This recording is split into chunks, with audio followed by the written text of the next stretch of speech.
नमस्कार, मी शंभू महाराज नाशिकहून आलो आहे पंचवटीहून। तर मागच्या वर्षी पण आलो होतो, आता हे दुसरं वर्ष आहे। तर वारीमध्ये जरा ऑब्झर्वेशन करायला आलो होतो मी। तर वारीमध्ये काय असतं काय नाही, तर त्यामध्ये पूर्ण वारीचे एक 10-15 दिवस चालत आल्यानंतर तर इथं आल्यावर वाखरीमध्ये आल्यावर इथं पोहोचल्यावर समजलं की एवढं खूप मोठं आरोग्याचं शिबिर आहे। वेगवेगळ्या प्रकारचे सगळ्या टेस्ट केल्या जातात, चेक केल्या जातात। त्याच्यानंतर डोळ्याची पण तपासणी, चष्मा पण वाटप होतो।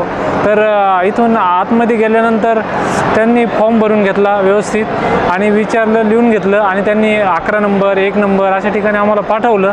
तर काही कोणी इथं पैसे पण घेतले नाही, काही नाही, सगळं फ्री ऑफ कॉस्ट इथं वारकऱ्यांना, म्हणजे पाणी बिनी नाश्ता पण भेटला बाहेर। त्यानंतर चष्मा पण त्यांनी आम्हाला नंबरचा बरोबर दिला। आणि आरोग्यमंत्री जे आहे आपले, परत महाराष्ट्राचे लाडके जे मुख्यमंत्री आहे, त्यांनी खूपच चांगल्या प्रकारचा उपक्रम केलेला आहे।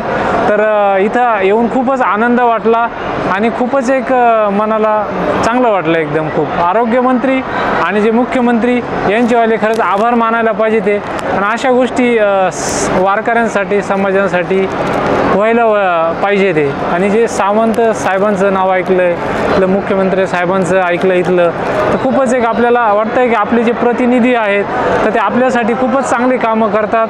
तर याचं त्यांचं कौतुक आपण करायला पाहिजे ते, कारण आपली माणसं आहेत आणि आपल्यासाठीच कामं करता येते। धन्यवाद। रामकृष्ण हरी, जय हरी। वा वा।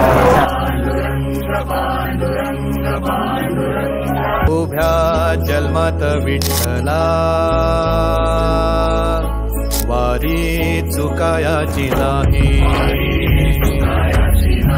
वारी चुकायाची नाही।